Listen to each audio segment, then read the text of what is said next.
Welcome to Closer to Venus. I'm Johnny Burke, and today's guest is Kelly S. Jones. She is an Akashic Records reader, teacher, and author. Her work involves accessing the energetic blueprint of your soul's journey where multidimensional realities influence your past, present, and potential future. In this episode, we'll talk about how she translates this higher dimensional wisdom into everyday language. And also, Kelly will be reading my Akashic Records live at the end of the episode. So stay tuned. Kelly, welcome to the program. Thank you, Johnny. Great to be here. Appreciate it. Thrills and chills. This is going to be an interesting one. Okay, the records, speaking of which, what made you want to become an Akashic Records reader?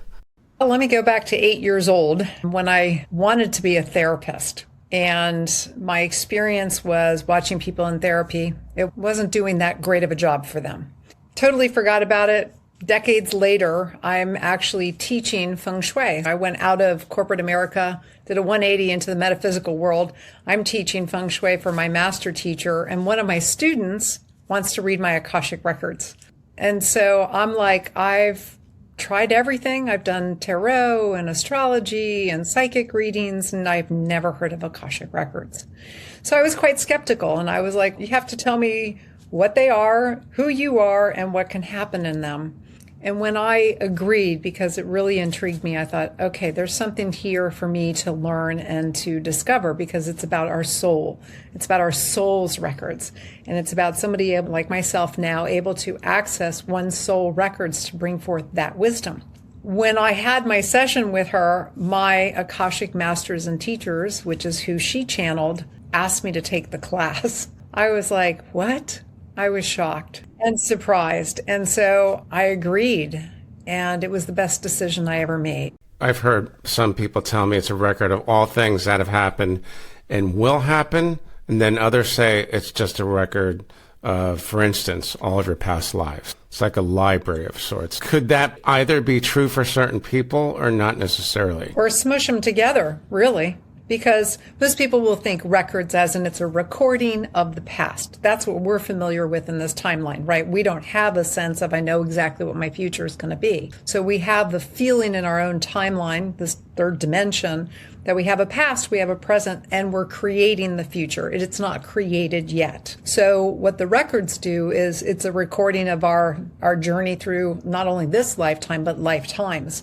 And so we're able to, in the records, we're able to look in the past, but the expedition, if you will, of looking in one's records and doing an Akashic record reading is not about the past. It's actually about the present moment. And it's always about what's our next best step. So within the present moment, looking into the past or getting a past life, a past lifetime, and let's say an occurrence, something that we did or something that we experienced or someone that's in our life today that was in our life in the past, then if that information is useful now, it comes forward. But just to try and look and do all this, for me, right, doing all this past life look, see, as its only purpose where it has no meaning right now is like a flat line. It's just like boring. I was Cleopatra in the past life, or I was this one or that one. So what does that mean? What does it mean today? Correct. How is it relevant? If you were a leader in the past and you did well by people, then maybe you're teaching others how to be philanthropic, for example. Or if you were abusive, maybe you're experiencing a life this time where you're having that memory brought back up so that you can heal.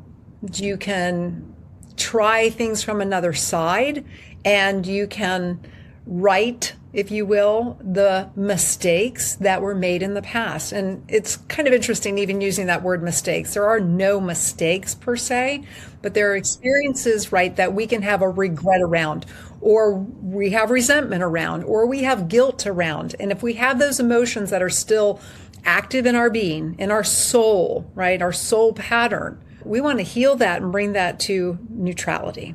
There's a few things that I think the records have in common with past life readings and perhaps past life regression, or maybe both. The timeline that you mentioned seems to imply all these things are happening at once. It's not on a horizontal axis. And the other thing is, you mentioned the past lives that come up are only the ones that are significant for that person today that would help them heal something or learn something. Okay, so they're very closely related then, right? Correct. So really, there is only now. There's always been only now, and there'll always be only now. So really, we're talking about vertical time. And so all things, all potentials actually exist. And it's always based on our choice. That's our point of power. So based on a choice I make now, I'm going to trajectory in one direction. But all the other choices are available, and there is a timeline, let's say, for them. But I'm not choosing that. So it collapses those other timelines for my present moment into what my choice is projecting me toward, correct? That seems to make sense to me, at least in a linear sense. The foray into the records, was that your introduction to the metaphysical world, or were there things that happened before that? No, my journey started actually with the Feng Shui. So I was actually in the process of getting a separation, and my life needed some balance and harmony. And when I was in group therapy, somebody said the words Feng Shui across the room. I would say I wasn't supposed to hear that, and I did. And so I had to leave the conversation I was in and walk over there and say, okay, I need to know more. What is this? What can happen as a result of working with this? And so I had a consultation with the woman. And it piqued enough of my interest that I started studying it. And so that's where my metaphysical journey really began. And then that got dovetailed with Chinese astrology. So I learned Chinese astrology at the same time I did Feng Shui, because they really go hand in hand. And happy Chinese Lunar New Year to everybody if they're watching it today. Yeah, today's February the 17th. You've also had some other experiences when you were younger, which involve one, if not two, biblical figures when you were 14. That is correct. I would imagine quite a few of us have felt like we were done living on the planet. Life was very difficult. For me, my childhood was very difficult. And I came to a place I felt done at 14 years old. It's so interesting when our spirit is so vehement and so adamant and so clear. It's so powerful. We create portals, we create experiences. And I had no idea. It took me years after this experience to understand what happened. And I said to God, I said, you know what? You put me in here, you take me out. I didn't have to do it myself. God's that powerful. I just need to make the command. That evening, Jesus appeared to me. Now, I was raised Catholic. I don't practice it. I would consider myself more spiritual now. But he appeared, and I knew it was him. It was like more of an energy. I knew at first it was him. The space that I was in at that point in time was pure white, and I was immovable. I couldn't move. And then I saw him, but I just saw like an outline of him. And he just beamed this love at me. Again, I couldn't move. And it scared me.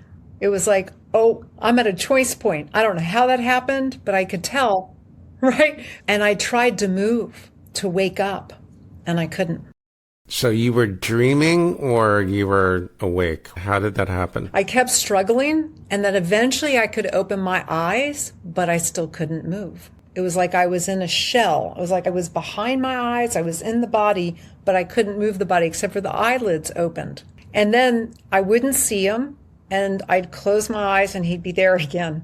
And I did this a couple of times, and then I finally struggled enough that I could move. And what I discovered decades later was that I was seeing him on the inner planes. You could say fourth dimension. I'm not sure, fourth, fifth dimension, what dimension I was in. It was certainly not third dimension. You could say it was, if you're in a meditative state, let's say, right? Because even when I access the records, we go from beta to alpha or theta.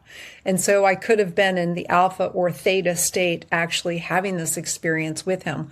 Well, you're not in your body at that point, right? At least when you're in a dream state, you're not. Okay. Here, I can do it consciously, be in those other states, but at that time I could not. Eventually, I woke myself up into the physical realm to recognize what the experience was, but no longer be able to connect with him. And I made my choice, clearly, to stay. That's a pretty intense experience. So when you were in the dream state, did he say anything or not really? He didn't need to. Didn't need to. When I say white, I don't even know how to describe it. It was blindingly white. It was overwhelming white. The silence pierced everything in my being. And it spoke volumes without having to say a word, right? It was like everything was said without saying a thing. And I was like, okay, I'm here to stay. Very cool experience. And I think it does give some people hope that are not necessarily religious, but spiritual. Another experience that you had, interestingly enough, was of Mary Magdalene. How did that happen? I went to a silent retreat for the first time, and it was a weekend silent retreat. It was a 3-day. And for me, it was the first time I really asked for a sign. I'm like, give me a sign that I know you're here with me, Spirit. I want to find a feather. Supposedly you're not supposed to go look for it, et cetera, et cetera. Why is it always a feather? I've heard that like a dozen or so times. Is it a white feather? Well, actually, white feathers to me mean I'm getting a new house. I'm moving. So that's my white feather. Yeah. The second day of the retreat, I went walking around. I'm like, I know I'm not supposed to look, but I got to look. The last night, we're in group and we're leaving. We had our meal and I had to go to the car to get something. And I come walking down the path and here's this big tree stump, right? People can sit on it. It's kind of like leveled and cleared. And there is at least a 15 to 17 inch feather propped up. I'm still getting chills thinking about it. Just propped up. Like somebody saw it, knew it wasn't for them, put it in the tree, and I was the one walking down the path to see it. I screamed. It was like squealed, with excitement to go, oh my gosh, you are listening. You are answering. And so that was part of what happened next is I end up at a friend's and I'm talking and all this stuff about the weekend and all the insights that I'd gotten. And I was just so excited. And he and I could really speak that language well. And I'm about, hour into the conversation. And I was like, okay, bye. And I'm leaving. And all of a sudden I had this, oh my God, I'm missing a meeting I'm supposed to be in, which is a Sunday. So it's already unusual. And I'm like, oh my gosh, I'm supposed to be in a group meeting. We're putting on a weekend event. I'm one of the presenters. I'm already half late into the meeting. I call up the people right away. I'm like, I am so sorry. But here's the other part is like, I knew I was exactly where I needed to be. I knew nothing was wrong with me being where I was, sharing what I was sharing. And I was like, okay. And they go, okay, no problem. Come, be safe, drive safe. And I'm like, I'm a business person. You don't do this. People don't show up halfway late and go, sure, come. So I get there and they start the whole meeting over for me. I was like, what? So then we're going to walk for a photo op. And I hear in my spirit, my mind, my heart, my ears turn hard left. And I just stop and I look and here is a portrait of Mary Magdalene. It like struck me right in the heart. And I was like, oh, I ended up getting a print of that original. It was just so stunning. And everybody's waiting for me again now to do the photo op. And I'm thinking, you guys have no idea what is going on in my world right now. Things are just very unusual. I don't remember if it was a month or two at that time. I'm in bed and my partner's in the shower at the time. So it's like 11:30 at night. It's late at night. And all of a sudden I hear, spend 40 days with me from 6 to 9 at night. And I knew it was Mary Magdalene.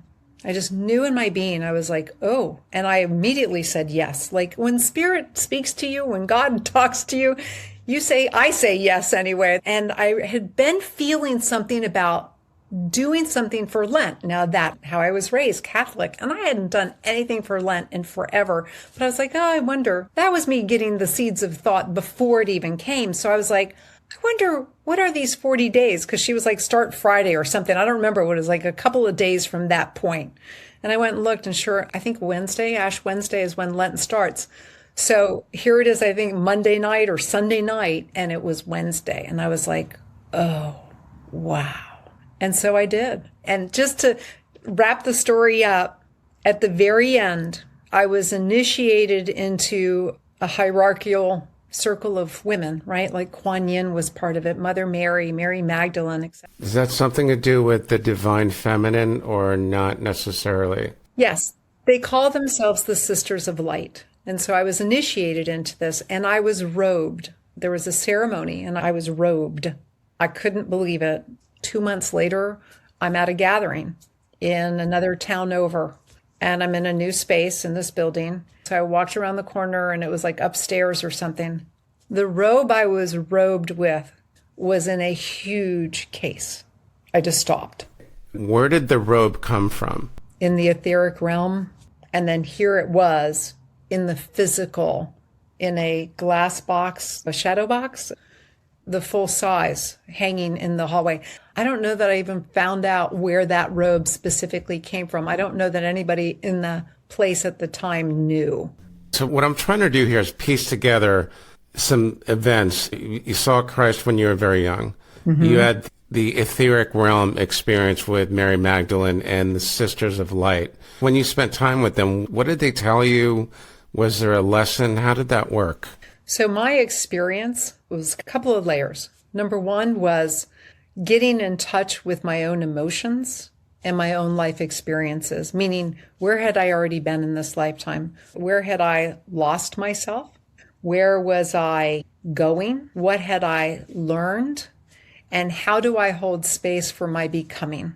So I still had and have had a lot of lessons since then, but it was really a deepening and a deep connection and a remembrance, if you will, of my divinity, of my feminine divinity, and part of why I came here on this planet at this time and in this body, in this form, so that others really align to love. I hold a frequency of love. I hold a golden energy. Gold is my color. I know a lot of people say silver is for women, but gold is also a color that I carry, the highest vibration actually that I carry. They're actually adding right now the violet flame as well. So are you familiar with any of those? I've heard of it. Did this happen in the dream world, in your waking life? Is it right before you went to bed? When did it actually take place? It happened on a daily basis from 6 to 9 at night. So I would pretty much have dinner with them awake, with my journal, having my meal, and listening. So part of that was training the brain, the mind to calm, training it to get centered. Sometimes it would take me 2 hours to even get to that state. Sometimes I could never get to that state. Sometimes I got there quickly. So it was a very disciplined time to be able to commit. That's a long time. If anybody's done something for 40 days and out of the blue you're doing it for 3 hours a night, I haven't been able to do it since. I've thought about it. From a vision or an experience of Christ when you were young to the 40 nights with Mary Magdalene, and then you experienced something to do with Christ-like transmissions. How did that happen? I was setting up a new space and setting up the healing room of that space. It was probably within about a year or two of that experience with Mary Magdalene. And it was the first time I was actually going to see people in person to do energy healing work. I had studied hypnosis. I had studied Reiki. I studied energy healing with Rosalind Briere. She's world renowned. And I was setting up the room, putting out the massage table, and all of a sudden comes barreling out of the ceiling into my crown chakra, do Christ light transmissions. That's Christ, right? And then light, L-I-G-H-T, transmissions. And I literally ducked. I was like, it came so strong, so powerful. I ducked, and then I looked up and I said, yes. I was like, yes. When spirit speaks, I say yes. I think a lot of people would say yes, too. I said, but you have to tell me what they are and how to do them. I hear you, but I don't know what it means. I went to a trade show called the Parliament of World Religions. It's where I think like 100-something countries and 80-something religions or vice versa get together. And it's quite a dynamic event. And I went and I was so afraid to call them Christ light transmissions. I called them Akashic Record transmissions. And I'm in my humanness. Likely cover. I like that. Yeah. And I'm literally at this trade show, and on the first day, by the end of the first day, I jokingly call it being spirit spanked, but spirit doesn't spank. And it was like, call it what we asked you to right away. I mean, that night I was correcting my literature. It was like, you are not doing Akashic Record transmissions. You are doing Christ-light transmissions. And so What they are. Christ-like transmission, does that have anything to do with light language, or is it something completely different? It's different because even the Akashic Records are a language of light, but it's not like speaking in tongues or light language that people speak. It still comes through me as English, just like we're talking here now. So what we do is when we actually use words, or when I use words and I'm in the records or I'm doing a Christ light, I'm translating with precision the closest vibration to what's happening energetically in the light. Can you do that at will, or do you have to prepare for it? I can do it at will with a prayer. Within less than a minute, I'm connected to somebody. So one has to be willing. They have to want the energy and the transmission. And then the prayer sets up the sacred container that I can connect with them and their guides and what their soul actually wants to have healing around or transformation around, or like I even did a session today. And so it was very much about healing 3 of the chakras, the sacral, then the heart, and then the power center, actually. And it was in that order. So there's always a trust of what spirit wants to do and the order in which it needs to happen. So it's about looking at what the body stores cellularly, emotionally, and mentally. And then we're bringing spirit in to help clear and create pathways of harmony, of flow, wherever there might not be. So our stories are held in different parts of our body, the organs, and even our thought process, the mental realm. Each session is dynamic. Each session is different. What everybody needs and at any one time can be very different. Do you ever do a Christ-like transmission in the same session as an Akashic Records reading, or are they not meant to be done together? That's a great question. Typically, no, but that doesn't mean it doesn't happen. So, in other words, if something's coming up that's deep and strong and rooted in the body, that energy, we're taking care of it right then and there. We're not waiting. When I'm doing a Christ light, there's actually a very strong connection to the Akash. So what the body is asking for to happen, it has like a different doorway in, if you will.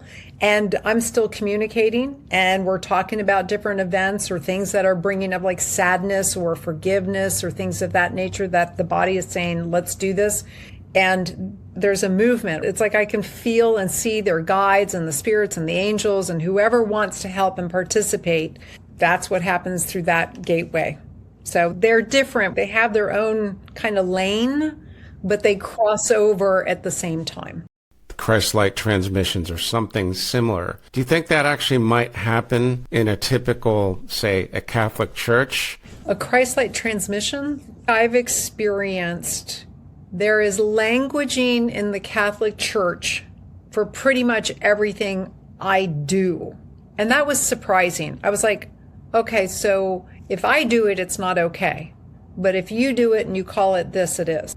Very interesting, because a woman I interviewed named Betty Kovacs, really bright lady, she was basically saying Christianity had inverted the myth and shamed things like shamanism and mysticism and made us worship a God outside of us when it's really inside of us. So if you were able to do that, but they were not, because they were worshiping something that they view as outside of them. 100%. And I agree, because it was a control factor. So it became about controlling. So if I tell you, you can't do it unless I sanction it, unless I say it's okay, then everybody out there becomes dark, the devil, the whatever. When I had some conversations and talking about channeling, well, they're calling it something else, but doing the same thing. And they're doing it, but it's all under the church's umbrella, so they feel safe in it. And it's not trusting in oneself and one's own ability, like your friend said. It's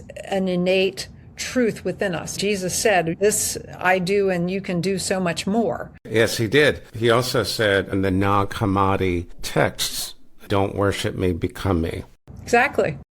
What would it be like if this became commonplace, where people could speak light language, they could do Christ-like transmissions and things like that? Would you think the movement would be towards religion or away from it? Away. All right. completely away from religion. My experience is that the dogma, the control, the rules, the you need to follows are in some way the people that are doing it because they feel like there's a safeguard. They feel like there's a belonging and there's fear, right? If I'm not part of you, then I'm going to die. I'm going to be over here separate and not taken care of. So we put our power and trust and faith in something outside of us instead of the direct connection, which is God, source. The universe is my supply, my source, my success, my everything.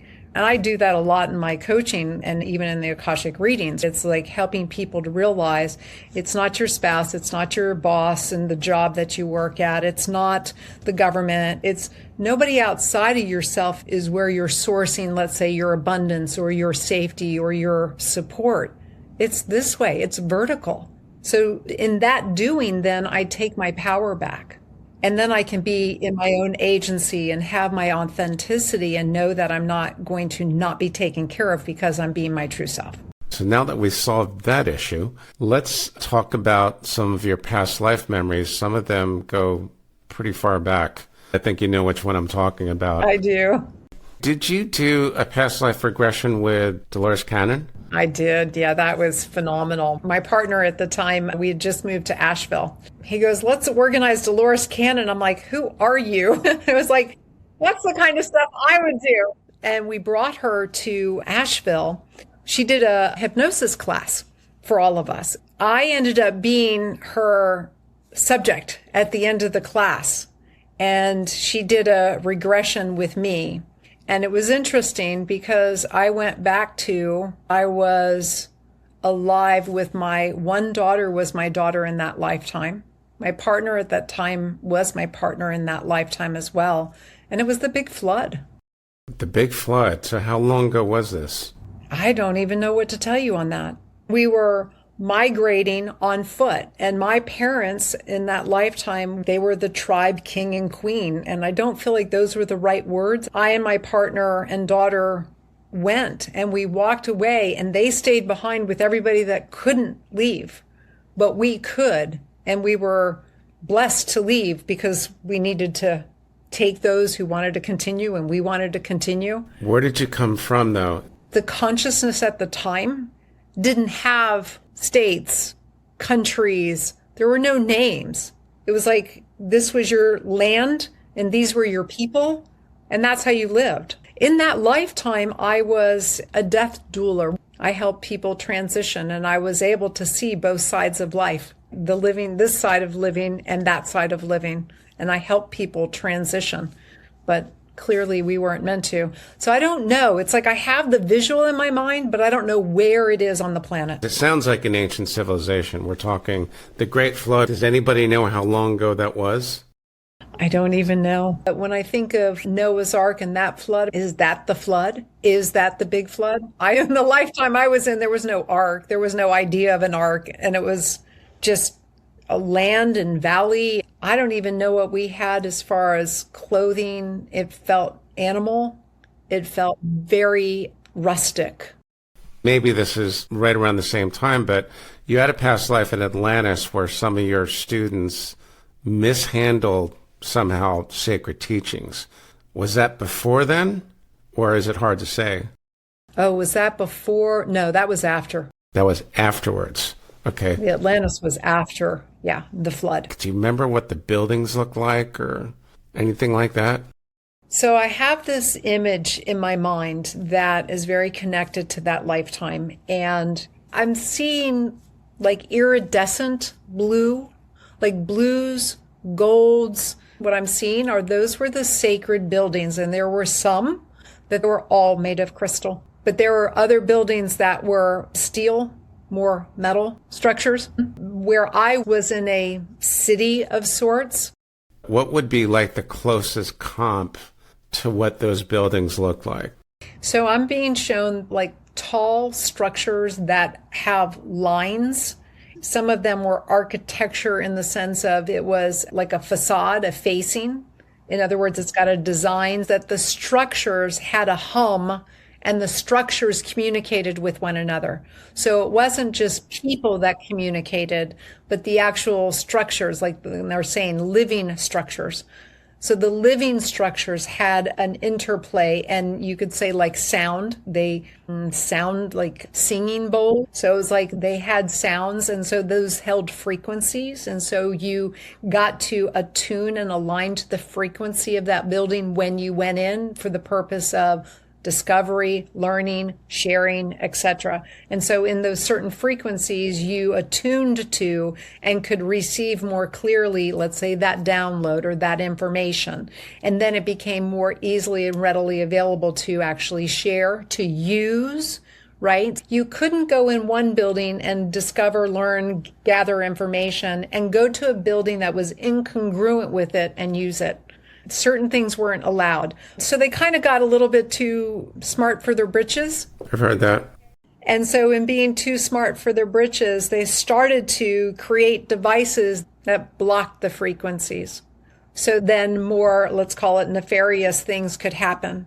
And so they're showing me I was a very high wisdom teacher. And I was very enthusiastic, but the lesson I missed is that I didn't, quote unquote, read the room very well. So I was just so excited to share and educate, inform, and evolve, right? Sacred wisdom teachings. But a lot of this stuff wasn't divulged. It wasn't for the masses to know. And still there's some degree of that today. It's like those who wanted to control didn't want those to know. Well, that's what started turning then. So here I'm teaching these high level spiritual teachings, and they were inverted. So then... Common theme.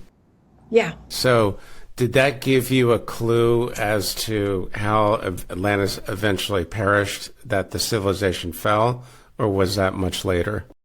It was further down from the start. It wasn't the start, but it was a little further down the pike. I got trapped in it.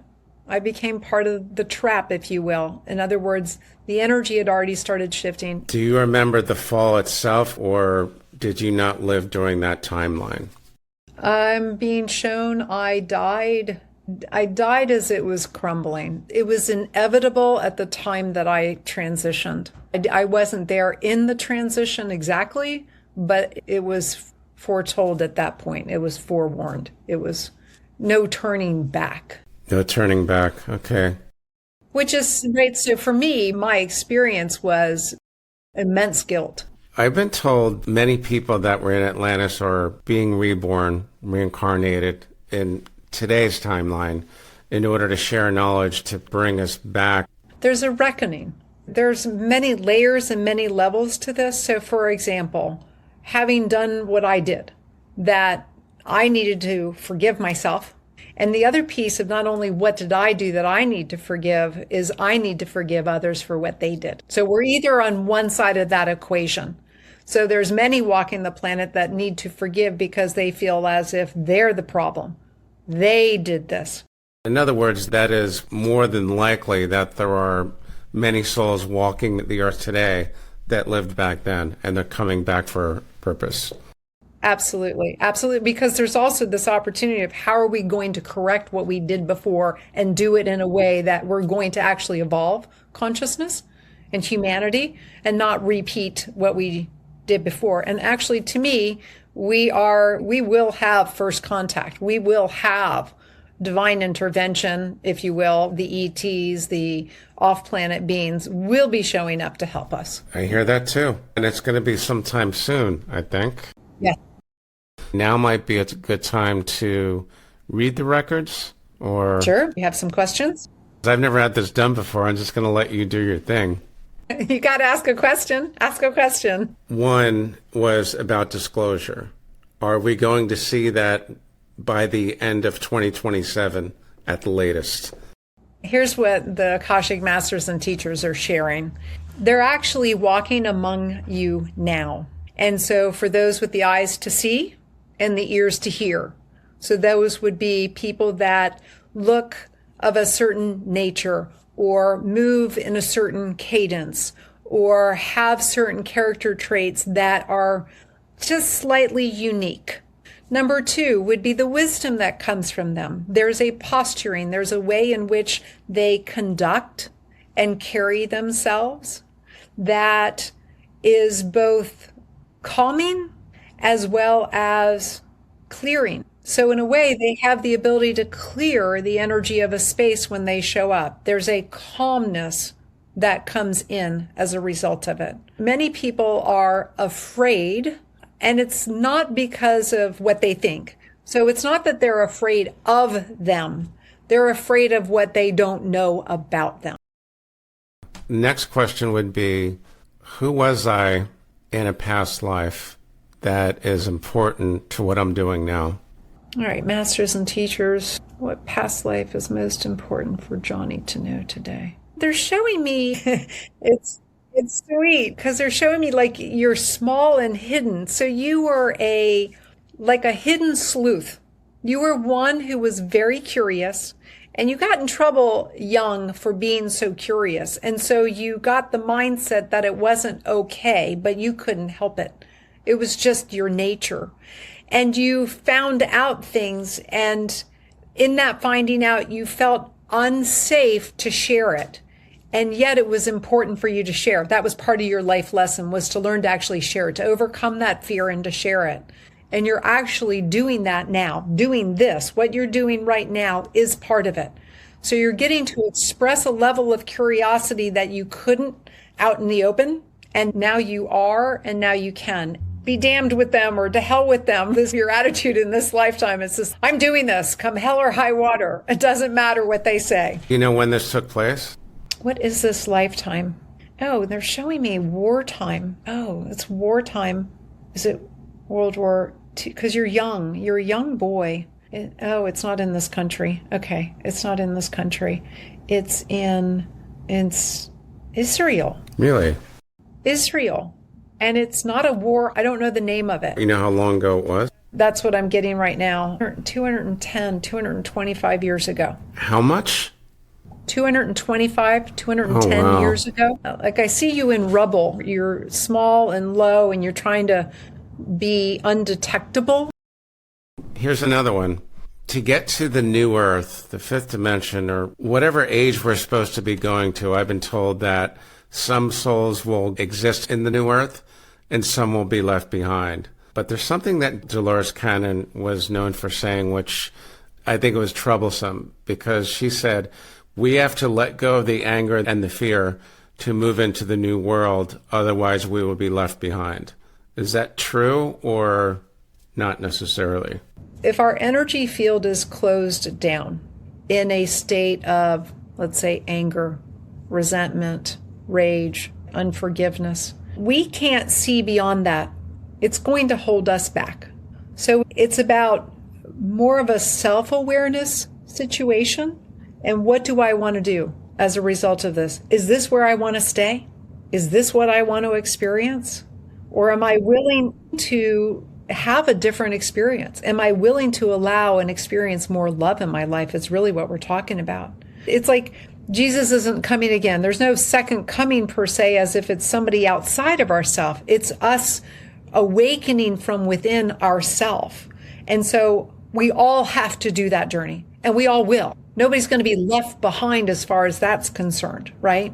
But we have to make it our intent to heal anything that is not in a state of peace and unity and beauty and wholeness, so that we can come into harmony with not only Gaia, but humanity. And now we're in Aquarius season, age of Aquarius, which is about the we.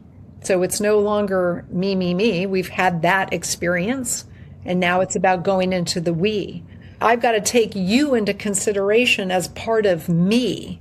So if I'm closed off trying to be a victim and trying to play that role, I can't open up to include you, because I'm into still the me.